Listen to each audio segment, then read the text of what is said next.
और अब एक खास बात, देश सहित पूरा विश्व नोवेल कोरोना वायरस रूपी महामारी से जूझ रहा है। कई शहरी क्षेत्रों में धारा 144 लगा दिया गया है। ऐसे में आरजे रमझाजर भी आपसे अपील करता है, बिना कारण घरों से ना निकलें, समय समय पर हाथ अपना साबुन से जरूर धोएं और बेवजह फैल रही अफवाहों से दूरी बनाए रखें। यकीन माने, भारत सरकार सहित शासन प्रशासन इस महामारी को जड़ से उखाड़ने में जल्द ही कामयाबी पालेगी।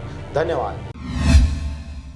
पथरिया ब्लॉक के सभी बैंक शाखाओं एवं गैस एजेंसी में भीड़ को नियंत्रित करने एवं सोशल डिस्टेंसिंग का पालन करने के लिए शासकीय उच्चतर माध्यमिक विद्यालय के छात्र अपनी सेवा दे रहे हैं और विधि व्यवस्था बनाने के लिए तत्पर हैं। शासकीय उच्चतर माध्यमिक विद्यालय पथरिया के कार्यक्रम अधिकारी पटेल ने बताया कि कोरोना वायरस से बचाव को लेकर छात्र सोशल डिस्टेंसिंग बनाने के लिए अपनी सेवा दे रहे हैं, जिसमें जितेंद्र प्रताप, चंद्र कुमार साहू, भुवनेश कुमार साहू, घनश्याम जायसवाल, हितेश साहू, गुलशन बंजारे, किशन साहू, आकाश सुनील, नवीन प्रशांत के द्वारा निशुल्क सेवा दे रहे हैं। एसडीएम ब्रिजेश कुमार छत्री के आदेश पर कोविड-19 इमरजेंसी टीम के रूप में छात्रों को सेवा के लिए बैंकों एवं गैस एजेंसी में लगाया गया। छात्र अपने अपने चयनित बैंक शाखाएं, गैस एजेंसी में मास्क, सैनिटाइजर और दस्ताने का उपयोग करते हुए सामाजिक दूरियों का पालन कराने को लेकर निशुल्क सेवा में लगे हैं। सभी छात्रों को आज पथरिया एसडीएम ब्रिजेश कुमार छत्री के द्वारा प्रशस्ति पत्र दिया गया, जिसमें मुख्य रूप से पथरिया तहसीलदार हरिओम द्विवेदी,